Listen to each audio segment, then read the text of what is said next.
It is early morning of August 28th, the year 1955, and two white men armed with a pistol walk up to the house of a black man named Mose Wright in Money, Mississippi. The pair demands to see the three boys from Chicago. The pair then demands one of the boys, named Emmett Till, get dressed. Emmett's great aunt offers them money, but they refuse and tie him up, putting the boy in the back of their truck and driving away. Emmett Till was born in 1941 in Chicago to mother Mamie Carthen and father Louis Till, who was made to join the army following a domestic violence case with Mamie. Emmett was raised by his mother. Louis was executed for many unspeakable things he did in Italy as a GI. Emmett contracted polio at age 6, which left him with a stutter he often alleviated by whistling.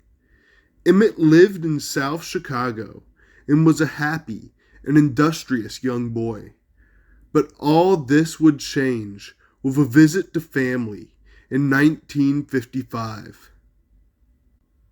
Mississippi was, and still is, one of the poorest states in the U.S. The African American population of the region had no political power due to Jim Crow laws and racial segregation, and the KKK and Night Riders were very common, terrorizing the black population for simply existing. Lynchings and racially motivated murders were commonplace in Mississippi, but were less common in the state by the 1950s. In 1955, Mamie's uncle, Emmett's great-uncle, Mose Wright, visited the family in Chicago and told Emmett tales of the Mississippi Delta, which inspired Emmett to want to see it for himself. Emmett's great-uncle was a sharecropper and part-time minister, often called preacher. Emmett and two cousins, Wheeler Parker and Curtis Jones, decided to visit Wright and family in Mississippi. Before leaving, Till's mother warned him Mississippi and Chicago were two different worlds, and to watch how he acted around the white population there. Till and his cousins arrived at the house of Mose and Elizabeth Wright in Money, Mississippi on August 21st, 1955. Till and his relatives all went to Bryant's Grocery and Meat Market on the evening of August 24th to get candy. The store was owned by a white couple, Roy and Carolyn Bryant. Carolyn was in the front of the store, while her sister-in-law, Juanita Millam, was in the back, watching children. A number of other kids were either playing or watching a checkers game in front of the store. Accounts of what happened next differ. According to some of the white people there that day, Till showed them a picture of a white woman, saying she was his girlfriend, and that his cousins dared him to go into the store and flirt with Carolyn. Till's cousins, however, say that Till whistled while in the store, and Carolyn and his cousins took it as him wolf whistling. As Till's cousin, Simeon Wright, recalled, "We were almost in shock. We couldn't get out of there fast enough, because we had never heard anything like that before. A black boy whistling at a white woman in Mississippi? No, the KKK and Night Riders were part of our daily lives."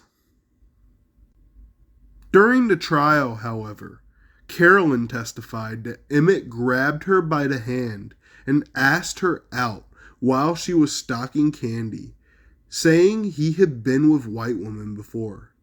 He then grabbed her waist when she went to the cash register. Carolyn admitted in a 2008 interview that she had lied during the trial. After Wright and Till left the store, Carolyn went to her car to get a pistol. Till whistled again, and the group left immediately. However, a witness named Roosevelt Crawford would state the whistle was directed at the checkers game and not Bryant. Carolyn's husband, Roy Bryant, was on a trip to Texas hauling shrimp. Carolyn did not initially tell her husband about the encounter with Emmett, and he learned from another regular to the store. Carolyn later told the FBI she was afraid Roy would hurt Emmett. She was right. When Roy learned what happened, he interrogated some of the young black men entering the store. That evening, Roy and a black man named J.W. Washington seized a young black boy on the side of the road, and witnesses denied that the boy was the one who accosted Carolyn. Roy then learned the boy was from Chicago and staying at Mose Wright's home. Roy and his half-brother, John Mealham, started the plan to kidnap Emmett. In the early morning hours of August 28th, Brian and Mealham drove to Wright's house, armed. The pair then demanded to see Till. The pair woke Emmett and forced him to get dressed, then tied him up and drove away. The pair drove to Money and recruited 2 black men, driving to a barn in Drew and pistol whipping Till along the way, knocking him out. In the barn, they beat Till, then reportedly shot Emmett and threw him into a river, using a fan from a cotton gin to weigh him down. Emmett's uncle, Mose Wright, stayed on his porch for a while, waiting for Emmett to come back. Then he and another man went to Money, getting gas, and drove around looking for Emmett until 8 a.m. After learning Wright would not call the police out of fear for his life, Emmett's cousin, Curtis Jones, called the LaFleur County Sheriff to report Emmett missing, and called his mom in Chicago, who informed Emmett's mom of what had taken place. Bryant and Mealham were questioned by the police and told them they had taken the boy but let him go in front of the store. The pair were arrested for kidnapping. 3 days after his murder, Till's body was found by 2 boys fishing in the Tallahatchie River. Emmett was naked and unrecognizable, badly beaten, and had barbed wire around his neck. He had been shot above the right ear, execution style. He was identified by a ring that belonged to his father. Emmett Till's murder sparked national attention to be focused on what was going on in Mississippi. Newspapers throughout the nation, and even in Mississippi, condemned racial violence surrounding Till's death. Emmett's mother demanded his body be returned home to Chicago and not immediately buried in Mississippi.